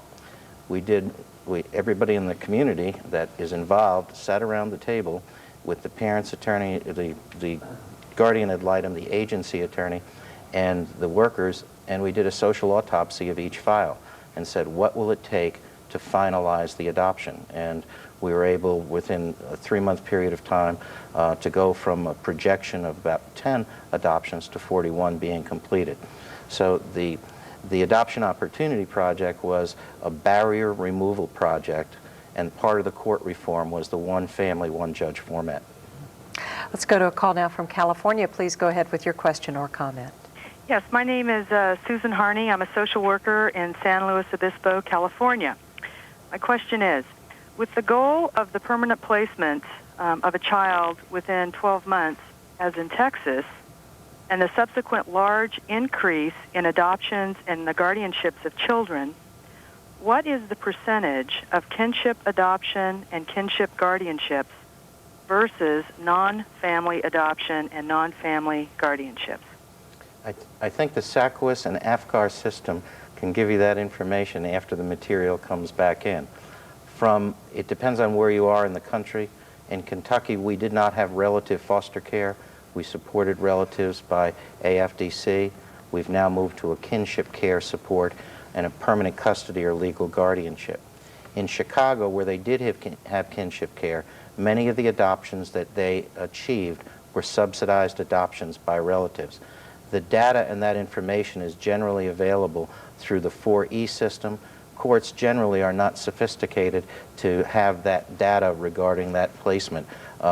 Traditionally, courts measured the opening and closing of cases, and it's only recently we're tracking for outcomes and re-entry and to the quality of care that children are receiving. Let's go to a call now from Indiana. Please go ahead. Yeah, this is Alan Sarnik from Michigan City, Indiana.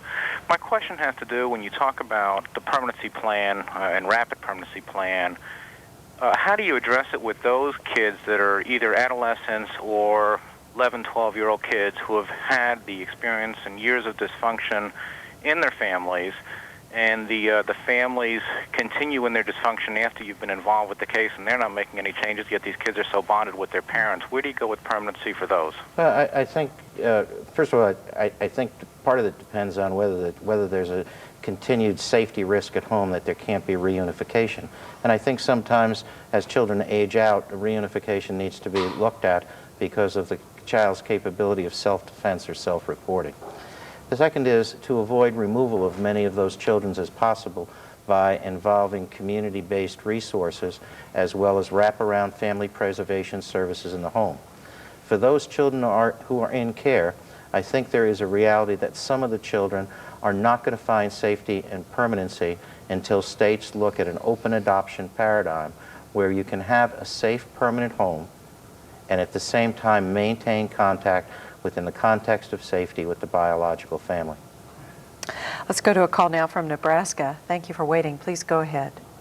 Yes, I have a question from one of our participants here. Out of all of the professionals who are involved with the collaborative efforts, how is it that these teams have not drawn on the expertise of school psychologists? I think I mentioned I have a school psychologist at my entry point in the courthouse, and in fact I use that information very actively in all sorts of cases, ranging from divorce and custody cases to domestic violence cases for protective issues. In addition, when we run the truancy court in Jefferson County, we run the truancy court at the schools with all community-based service providers and the school psychologist or counselor being physically present. In many of the cases in the truancy court, it's the first time that parents have ever walked through the doors of the school. I think there's another barrier here, though, that in a lot of jurisdictions they do have a difficult time getting the school officials to be part of the process for school psychologists because of the confidentiality issues, the fear of revealing information from the school's student record information files. And that's something that can be overcome, either by the state law existing on a need-to-know basis, waivers, different things that jurisdictions have done to have those people participate and share information across disciplines. Our truancy court is a diversion project. Parties do not have to participate and sign waivers of confidentiality. They can come to court instead and be charged with endangering the welfare of a minor or having the charged with educational neglect or truancy. This is an opportunity to, before coming to court, involve the entire community surrounding this family to improve school attendance, and it necessarily involves a school psychologist. Which means you keep an open mind about what you can get done if you want to get it done. We have a call now from South Carolina. Please go ahead with your question or comment. This is Myra Dingle, and I'm the Guardian Ad Litem coordinator for our circuit here. And I have two questions. One of them is for the judge, for all three of the judges actually that have entered into this treatment team, is how do you first get past the area of discussing the merits of the case with outside the courtroom setting? And the second question would be, how do you get these foster adopt homes to commit to actually being either or treatment or adoption homes? Okay. The first issue, for the most part, judges are not actively physically involved in the treatment teams. These are multidisciplinary teams that are convened by the court or an adjunct to social services to bring in a case plan. Case plans still come to the court through an evidentiary track, being presented as evidence by a clinical caseworker subject to cross-examination.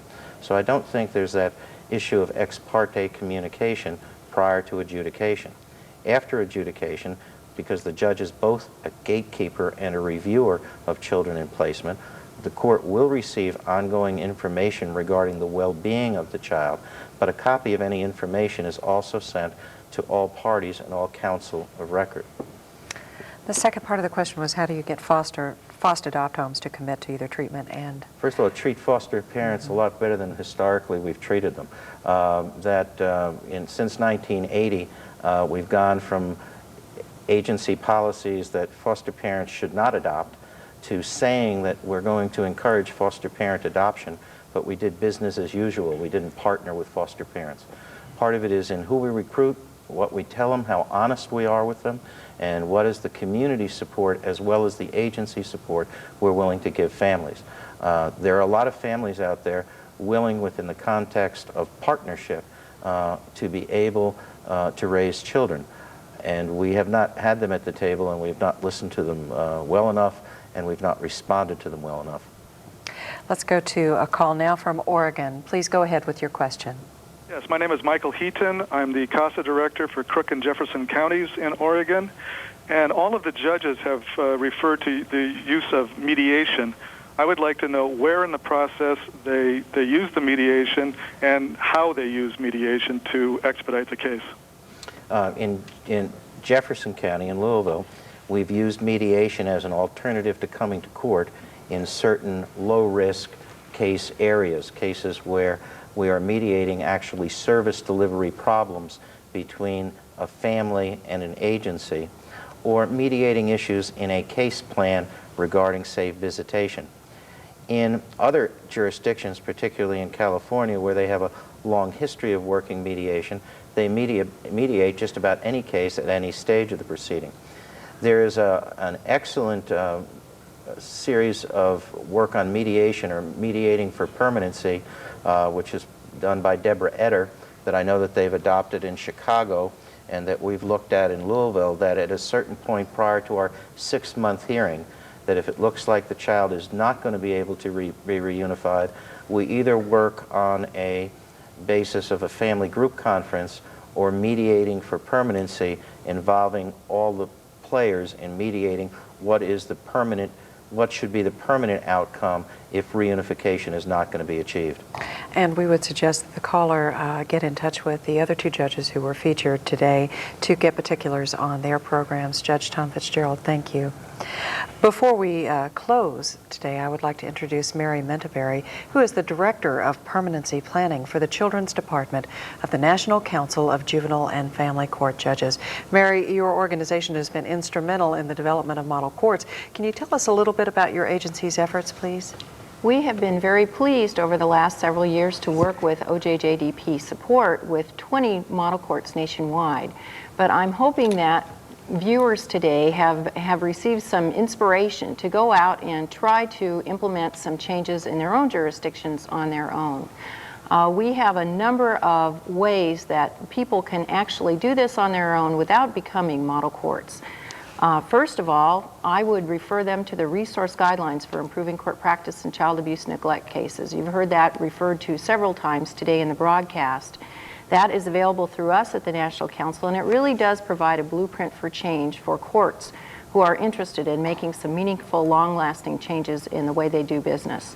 Another process that courts should look at is finding a judicial leader, someone who is really willing to make the commitment and take the time to pull all the key players in the system together. Also, I think tying into state court improvement programs nationwide, there is a sea change going about across this country right now in handling of child abuse and neglect cases, and state court improvement programs are a large part of that. Also tying into our existing model courts. Each of the viewers has a list of our model courts. We would advise you to contact either us at the National Council or those courts individually to find out if they can lend you some guidance as to how to go about the process. And also, finally, the resources that are accessible through the National Council of Juvenile and Family Court Judges. We have a number of publications. We provide training on an annual basis. We provide technical assistance, and we also coordinate site visits. If there are people that would like to go into any of our model courts to see the particular things that they are doing to improve practice, we are more than willing to help with that. We have a website, and I believe that's going up on the screen shortly. We can be reached at pppncjfcj.org. Mary Mentaberry, thank you very much. Thank you. Gloria Fitzgerald, the Deputy Director of Education in the Chicago Department of Social Services. Could you tell us a little bit about the Independence Living Act of 1999, which was signed into effect by President Clinton in December? How does this legislation, briefly, could you tell us, how does it affect services to youth nationally? I'd be glad to. Again, this affects all of us nationally and in Illinois, especially my state agency, which is the Illinois Department of Children and Family Services. In essence, this legislation provides additional support to young people that are aging out of the foster care system. This act changes the name of the Independent Living Program as a testimonial to the late Senator Shefke, who sponsored this legislation. This act increases the funding to the states to assist in the youth in making their transition. In fact, the federal funding has been doubled. It has targeted areas for additional funding, and these targeted areas are education, vocation, and employment training for youth. The training funding is a focus on helping foster parents and adoptive parents and other caregiver providers to address issues that are confronting these adolescents while they're preparing for independent living. This act also recognizes that the need for special help to youth 18 and older who have left foster care. And in regard to these 18 and older, they make a definite point that these are for youth that have not reached the age of 21. And this is for things such as funds for room and board, which is for 18 to 21 years, Medicaid for 18 to 20-year-olds, and these are, again, youth that have emancipated from foster care, and then there are other assistance and services that are being provided to this population. This act also offers the states a great flexibility in designing their independent living program. And then finally, I think I would say quite importantly that this legislation especially provides an accountability for the states that are implementing or have independent living programs. It is set up where the Secretary of Health and Human Services must, in consultation with the federal, state, and local offices, allow for state youth services providers to collect data in order to determine if the states are performing and meeting the needs of this youth population. And then this data is then reported back to Congress. Gloria Fitzgerald, thank you very much for that answer and providing us some information on that very important piece of legislation. Joe Semiday with Health and Human Services, this type of systems change that we have discussed today requires a real personal commitment on the part of the judiciary. Could you just elaborate on that thought briefly? Well, what I'm struck most by the three cases is the ability through leadership of each judge to open up the process, to bring key players in, and through that collaboration create the conditions for better decisions and better outcomes for kids and their families. This type of leadership may be modest at the beginning in terms of resource allocation, but in the long run it has have a major considerable effect on the quality of services that the states are rendering to these children. So I'm very impressed with starting collaboration, and one of the things that I was most struck was I visited Alexandria, Virginia, and Judge Rideout said that the first thing he did was say, "I need help," and in Alexandria, no judge ever said, "I need help," and within matters of minutes, people were coming, knocking on his door, saying, "I want to be part of whatever your system you're creating to improve the outcomes for kids." So I think that's very impressive. Thank you, Joe. Shay Bilchik with the Office of Juvenile Justice and Delinquency Prevention. Some may believe that these reforms that have been outlined today require resources that would preclude them from acting in the first place. True or false? I don't think it requires, as a predicate, that you have the resources. I think you can undertake these changes as a means of reform just the way the courts described it today, without a significant infusion of resources. It requires resources. It requires the resources of the mind, the creative energy that you can bring to this problem that then may follow with additional financial resources or resources within the system. But you don't need that to start this process of reform. And I hope the audience in seeing today's broadcast shares my excitement about the possibilities of work in this area and the way we can improve the life of these abused and neglected kids in our communities. It can start with system reform within the court. It can branch out into the community and the partnerships that are formed, traditional and non-traditional partnerships, and ultimately will improve the welfare of these kids' lives. So I'm really hopeful that we are a country, a wealthy country, both financially and in terms of ideas, and that we can apply those ideas as indicated today that will benefit our kids. I also want to add, Mindy, that as you know, and many of the people in the audience, this will be my last broadcast as administrator of OJJDP, as I'll be moving on to become executive director of the Child Welfare League of America.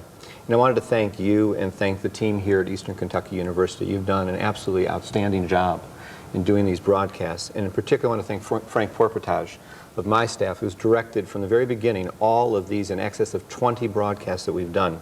And I hope they've really benefited the field. I know I've learned a lot from this process and enjoyed working with the team here. Thank you. Thank you, Shay. On behalf of OJJDP, I want to thank all of you who have joined us with your questions and comments calling in.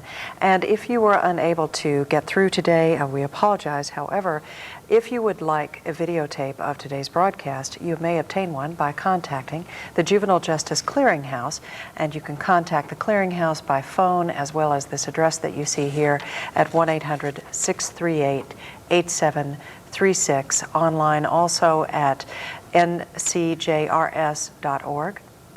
The next OJJDP teleconference is scheduled for April, and it will deal with issues related to overcrowding in detention. In June, we will telecast a program from Washington that will celebrate the Juvenile Court Centennial.